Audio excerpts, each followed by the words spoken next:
Hamas calls for Palestinian uprising over Trump's Jerusalem plan.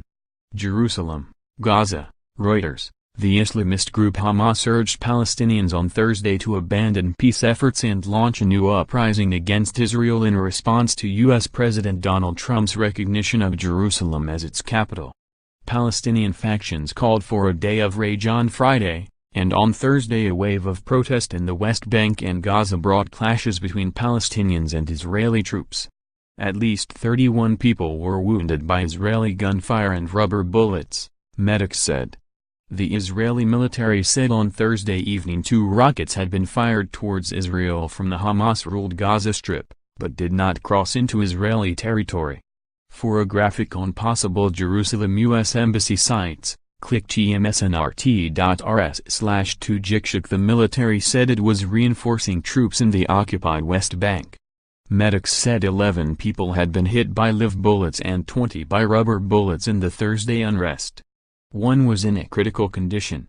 Some protesters threw rocks at soldiers and others chanted, "Death to America! Death to the fool Trump!"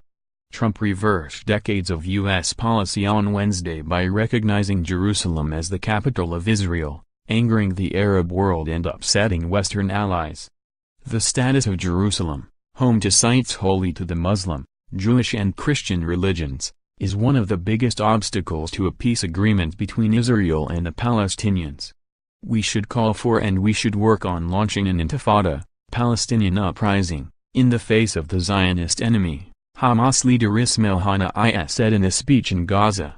On Friday's Day of Rage, rallies and protests are expected near Israeli-controlled checkpoints in the West Bank and along the border with Gaza. Friday prayers at the Muslim shrine of Al-Aqsa Mosque in Jerusalem could also be a flashpoint.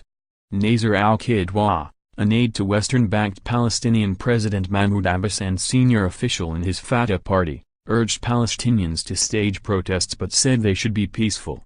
Abbas on Thursday met Jordan's King Abdullah, whose dynasty is traditional custodian of Jerusalem's holy places. Jordan is a staunch U.S. ally but has dismissed Trump's move as legally null.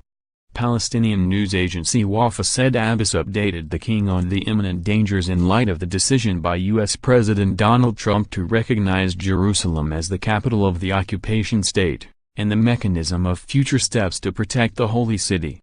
Israel considers Jerusalem its eternal and indivisible capital. Palestinians want the capital of an independent state of their own to be in the city's eastern sector, which Israel captured in the 1967 Middle East War and annexed in a move never recognized internationally. Trump announced his administration would begin a process of moving the U.S. Embassy in Tel Aviv to Jerusalem, a step expected to take years, a move his predecessors opted not to take to avoid inflaming tensions. Israeli Prime Minister Benjamin Netanyahu hailed Trump's announcement as a historic landmark and said many countries would follow the U.S. move and contacts were underway. He did not name the countries.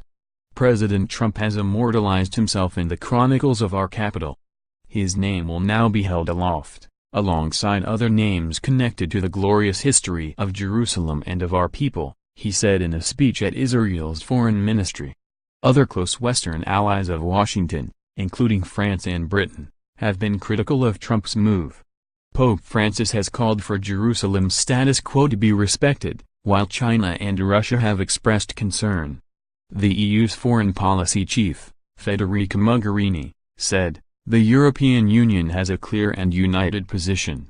We believe the only realistic solution to the conflict between Israel and Palestine is based on 2 states and with Jerusalem as the capital of both." The United Nations Security Council is likely to meet on Friday to discuss the U.S. decision, diplomats said.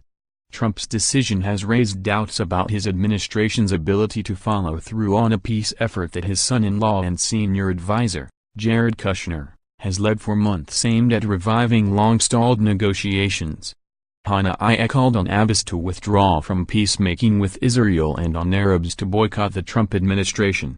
Abbas said on Wednesday the United States had abdicated its role as a mediator in peace efforts. "We have given instruction to all Hamas members and to all its wings to be fully ready for any new instructions or orders that may be given to confront this strategic danger that threatens Jerusalem and threatens Palestine," Hana said. Israel and the United States consider Hamas, which has fought 3 wars with Israel since 2007, a terrorist organization. Hamas does not recognize Israel's right to exist, and its suicide bombings helped spearhead the last intifada, from 2000 to 2005. Fearing disruption to reconciliation efforts between Hamas and Fatah, Palestinian Prime Minister Rami al-Hamdallah and other Fatah delegates arrived in Gaza on Thursday to meet Hamas. The international community does not recognize Israeli sovereignty over the whole of Jerusalem, and no other country has its embassy there. Trump's decision fulfills a campaign promise and will please Republican conservatives and evangelicals.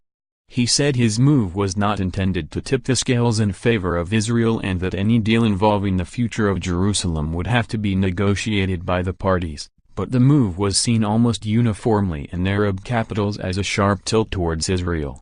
The United States is asking Israel to temper its response to the announcement because Washington expects a backlash and is weighing the potential threat to U.S. facilities and people, according to a State Department document seen by Reuters. The President has directed me and the State Department to undertake the process to begin an effort to move the embassy, Secretary of State Rex Tillerson said in Vienna. This is not something that will happen overnight. In Lebanon, Hezbollah leader Sayyid Hassan Nasrallah backed calls for a new intifada and said, "We are facing blatant American aggression." Islamist militant group Al-Qaeda in the Arabian Peninsula said Trump's decision was the result of normalization steps between some Gulf Arab countries and Israel. It is also a clear challenge to the Muslim world, the Yemen-based group said. Protests have broken out since Trump's announcement in Jordan, outside the U.S. consulate in Istanbul, and in Pakistan. Taliban insurgents in Afghanistan said the United States was exposing its colonial ambition in Muslim territory. Palestinians switched off Christmas lights on trees outside Bethlehem's Church of the Nativity, where Christians believe Jesus was born, and in Ramallah, next to the burial site of former Palestinian leader Yasser Arafat, in protest. Additional reporting by Hamid Shalizi in Kabul, Kay Johnson in Islamabad, Ellen Francis in Beirut, and Ori Lewis in Jerusalem. Editing by Janet Lawrence and Andrew Rosh.